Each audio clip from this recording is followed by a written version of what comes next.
Hello my dear students, again welcoming you to the Unit Tuition classes where you are going to study the maths with Gaurav sir. So last video तक हम लोगों ने exercise 7.1 complete किया था. Hope करता हूँ आपको पूरी तरह समझ में आया होगा. तो अब इस वीडियो में हम बात करने वाले हैं एक्सरसाइज 7.2 जो पूरा हमारा किसके बेसिस पे है, सेक्शन फॉर्मूला. तो अब हम बात करेंगे सेक्शन फॉर्मूला के बारे में कि सेक्शन फॉर्मूला क्या है, किस वजह से काम करता है, उसके बारे में बात करेंगे. उसके इंट्रोडक्शन के बारे में बात करेंगे. इसके क्वेश्चंस हम नेक्स्ट वीडियो में सॉल्व करेंगे, लेकिन समझते हैं पहले क्या होता है. सेक्शन फॉर्मूला नाम से मालूम पड़ रहा है पार्ट्स क्रिएट हो रहा है, मतलब कुछ हिस्से बढ़ रहे हैं इस लाइन के. जैसे कि एग्जांपल समझते हैं. ये एक लाइन था, इसके बीच में कोई बंदा आके खड़ा हो गया या कोई एक पॉइंट आ गया, तो इसने क्या किया, इस लाइन को कुछ हिस्से में डिवाइड, कुछ हिस्सा इधर आ गया, कुछ हिस्सा इधर आ गया. तो यही हमको बात करना है, इसी को बोलते हैं हम सेक्शन बनना. क्या बनना, जैसे कि हमारे क्लास में 150 बच्चे हो गए, 150 बच्चों को एक क्लास में तो बिठा नहीं सकते, तो इसके लिए हमारे स्कूल वाले क्या करते हैं, एक section A, section B, section C बना देते हैं ताकि सबको वेल ऑर्गेनाइज तरीके से रखा जाए. तो वही होता है हमारा सेक्शन क्रिएट होना. तो इसी के लिए इसका नाम क्या पड़ा, सेक्शन फॉर्मूला. सेक्शन फॉर्मूला में क्या है, पहले वो बात करते हैं. किसके लिए यूज होता है, देखो सेक्शन फॉर्मूला इज यूज्ड, ध्यान देना, section formula is used for finding the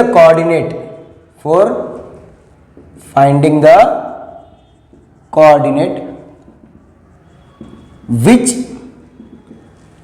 divide the line segment in given ratio. देखो सेक्शन फॉर्मूला का काम बता रहा हूं. सेक्शन फॉर्मूले का यूज क्या है, क्या फाइंड करने के लिए, फॉर फाइंडिंग द कोऑर्डिनेट. एक ऐसे लाइन का, एक ऐसे पॉइंट का कोऑर्डिनेट फाइंड करना. इसका कोऑर्डिनेट दिया होगा, इसका कोऑर्डिनेट दिया होगा. एक ऐसे पॉइंट का कोऑर्डिनेट फाइंड करना जो इस लाइन को कुछ हिस्सों में क्या करता है, डिवाइड करता है. तो उसी के लिए क्या यूज होता है, सेक्शन फॉर्मूला. सेक्शन फॉर्मूला दिखता कैसा है, होता कैसा है, उसके बारे में बात करते हैं. तो सेक्शन फॉर्मूला हमारा ऐसा होता है कि ये हुआ कोऑर्डिनेट, इसी की वैल्यू फाइंड करनी है ना, फॉर फाइंडिंग द कोऑर्डिनेट, मतलब एक्स और वाई की वैल्यू फाइंड करनी है.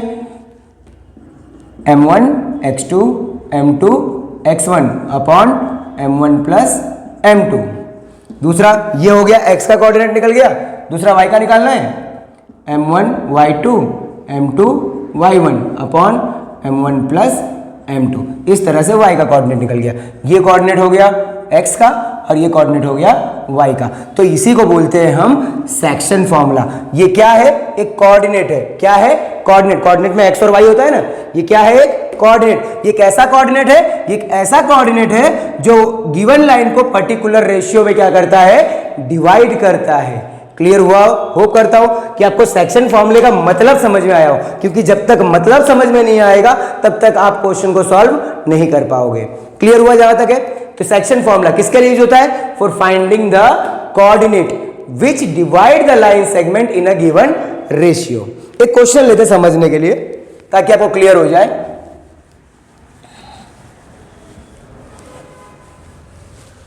जैसे कि हमारे पास एक क्वेश्चन दिया हुआ है, फाइंड द कोऑर्डिनेट. आपको एक कोऑर्डिनेट फाइंड करना है. फिर से रिपीट कर रहा हूं, क्या फाइंड करना है आपको, कोऑर्डिनेट. जो एक लाइन को, इस लाइन का कोऑर्डिनेट दिया हुआ है 4 और -3 और इसका दिया हुआ है 8 और 5. एक ऐसे पॉइंट का कोऑर्डिनेट फाइंड करना है, एक ऐसे पॉइंट का कोऑर्डिनेट फाइंड कर रहा है जो इस लाइन को 3:1 में क्या कर रहा है, डिवाइड कर रहा है. 3:1 मतलब इस तरह से, 3:1 मतलब 3 हिस्सा यहां, एक हिस्सा यहां, ऐसा. 3:1 क्या सजेस्ट करता है कि लाइन, अगर लाइन 10 सेंटीमीटर का है तो 6 हिस्सा इधर हो जाएगा.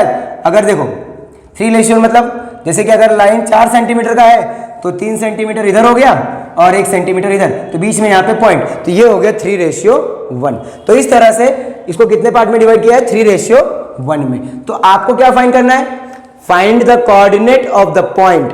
आपको इस पॉइंट का कोऑर्डिनेट फाइंड करना है जो इस लाइन को 3:1 में डिवाइड करता है. तो इसमें वैल्यू समझना, ये हो गया x1 y1, ये हो गया x2 y2 और ये हो गया m1 m2. अभी थोड़ी देर पहले मैंने एक फॉर्मूला बताया था कोऑर्डिनेट फाइंड करने का। क्या बताया था बच्चों formula? xy is equals to m1x2 plus m2x1 upon m1 plus m2। दूसरा m1y2 plus m2y1 upon m1 plus m2। ये है x का कोऑर्डिनेट का फॉर्मूला, ये है y के कोऑर्डिनेट का फॉर्मूला। तो बस वैल्यू पुटअप करते हैं कोऑर्डिनेट फाइंड करने के लिए। m1 मतलब 3, x2 मतलब बच्चों 8, m2 मतलब 1, x1 मतलब 4 अपॉन m1 प्लस m2 मतलब 3 प्लस 1। m1 मतलब 3, y2 मतलब 5, m2 मतलब 1, y1 मतलब -3 अपॉन m1 प्लस m2 मतलब 3 plus 1। 3 8 jar 24, 4 1 jar 4 upon 4, 3 5 jar 15 minus 3 upon 4। 24 plus 4 28 by 4, 15 minus 3 12 by 4, 4 7 4 3 मतलब 7 और 3। ये आ गया एक ऐसा कोऑर्डिनेट, एक ऐसे पॉइंट का कोऑर्डिनेट, एक ऐसे पॉइंट का कोऑर्डिनेट जो इस लाइन को 3:1 में क्या कर रहा है? डिवाइड कर रहा है। तो जब भी ऐसा क्वेश्चन हो, जब भी आपके पास ऐसा क्वेश्चन आए, find the coordinate which divide the given line segment in a particular ratio. Find the coordinate which divide the line segment. Find the coordinate which divide the line segment in a particular ratio. तो उस दौरान आपको section formula use करना है। Section formula suggest xy is equals to whatever the formula, whatever the value is there, that you have to take from that question and you have to put that value in the formula. You can able to get that coordinate which we are finding. Hope करता हूं कि आपको clear हुआ होगा question. जब भी ऐसे question आए कि फाइंड द कोऑर्डिनेट, उस टाइम पे आप ऐसा कोई फॉर्मूला यूज कर सकते हो। तो एक और इंपॉर्टेंट टर्म बचा हुआ है इसके अंदर, वो वीडियो को हम नेक्स्ट वीडियो में, उस क्वेश्चन को हम नेक्स्ट वीडियो में देखेंगे। तब तक के लिए बाय बाय।